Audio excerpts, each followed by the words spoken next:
Bodhgaya temple clash, Mahabodhi मंदिर का प्रशासनिक विवाद और बौद्धों की बढ़ती मांग। बिहार के बोधगया में स्थित महाबोधि मंदिर पर प्रशासनिक नियंत्रण को लेकर विवाद तेजी से बढ़ रहा है। बौद्ध भिक्षु अब न केवल बोधगया टेम्पल एक्ट 1949 को खत्म करने की मांग कर रहे हैं, बल्कि वे महाबोधि मंदिर प्रबंध समिति में बौद्ध प्रतिनिधियों की संख्या बढ़ाने और मंदिर को पूरी तरह से बौद्धों के नियंत्रण में देने की मांग कर रहे हैं। बौद्ध संगठनों का कहना है कि यह मंदिर पूरी तरह से बौद्धों के लिए पवित्र स्थल है और इसे गैर बौद्ध हस्तक्षेप से मुक्त करना चाहिए। दूसरी ओर हिंदू पुजारी और सनातन धर्म से जुड़े लोग इस दावे का विरोध कर रहे हैं और मंदिर में हिंदू परंपराओं की उपस्थिति को बनाए रखने की मांग कर रहे हैं।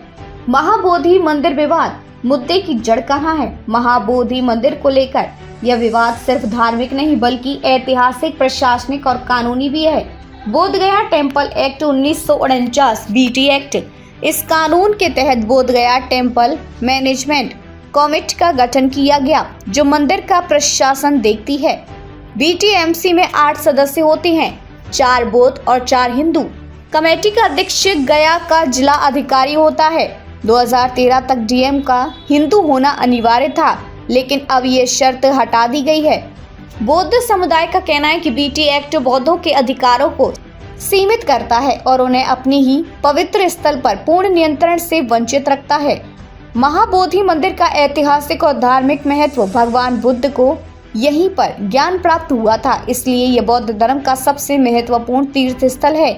यूनेस्को ने 2002 में इसे वर्ल्ड हेरिटेज साइट घोषित किया।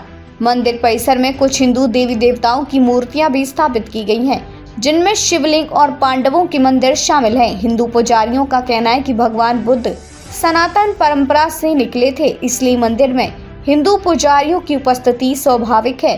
बौद्ध समुदाय की बढ़ती मांगे, बौद्ध भिक्षुओं और संगठनों ने हाल ही में अपनी मांगों को और स्पष्ट किया है। बीटीएमसी में बौद्ध प्रतिनिधियों की संख्या बढ़ाई जाए। सभी बीटीएमसी में 4 हिंदू और 4 बौद्ध सदस्य होते हैं। बौद्ध समुदाय की मांग है कि बौद्धों की संख्या बढ़ाकर उन्हें बहुमत दिया जाए ताकि वे प्रशासन को नियंत्रित कर सके। महाबोधि महाविहार को गैर बौद्धों के हस्तक्षेप से मुक्त किया गया। बौद्ध संगठन दावा कर रहे हैं कि मंदिर में हिंदू पुजारियों की उपस्थिति और हिंदू परंपराओं को जोड़ा जाना बौद्ध विरासत के साथ अन्याय है। वे चाहते हैं कि मंदिर में केवल बौद्धों को पूजा, धार्मिक अनुष्ठान और प्रशासनिक अधिकार मिले।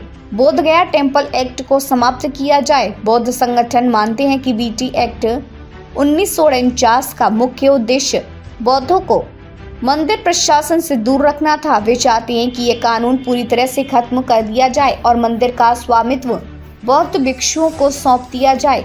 मंदिर में हिंदू देवी देवताओं की मूर्तियों को ना रखा जाए। बौद्ध भिक्षुओं का दावा है कि मंदिर परिसर में हिंदू देवी देवताओं की मूर्तियां स्थापित कर इसे सनातन परंपरा के साथ जोड़ने की कोशिश की जा रही है। वे मांग कर रहे हैं कि मंदिर में सिर्फ बौद्ध धर्म से जुड़े प्रतीक और मूर्तियां ही रहें। हिंदू पक्ष का जवाब और उनकी मांगे, हिंदू पुजारियों का कहना है कि भगवान बुद्ध का जन्म हिंदू परिवार में हुआ था और वे सनातन धर्म से निकले थे। महाबोधि मंदिर परिसर में शिवलिंग और पांडवों के मंदिर भी हैं, जहां हर साल लाखों हिंदू श्रद्धालु पूजा और तर्पण करने आते हैं। बीटीएमसी में हिंदू समुदाय की मौजूदगी जरूरी है क्योंकि हिंदू महंत और संत सदियों से इस मंदिर की देखभाल कर रहे हैं। बौद्ध भिक्षु केवल धार्मिक कार्यों का प्रबंधन करें, लेकिन मंदिर का प्रशासनिक नियंत्रण सरकार और बीटीएमसी के पास बना रहना चाहिए। बोधगया विवाद पर राष्ट्रीय और अंतर्राष्ट्रीय प्रतिक्रिया। इस विवाद के कारण लद्दाख, महाराष्ट्र, उत्तर प्रदेश और अमेरिका में बौद्ध संगठनों द्वारा विरोध प्रदर्शन किए जा रहे हैं। कई बौद्ध संगठन इस मुद्दे को संयुक्त राष्ट्र, यूएन और अंतर्राष्ट्रीय मंचों पर उठाने की तैयारी कर रहे हैं। भारत सरकार पर दबाव बढ़ रहा है कि इस विवाद को शांत करने के लिए कोई ठोस कदम उठाए। अब आगे क्या होगा?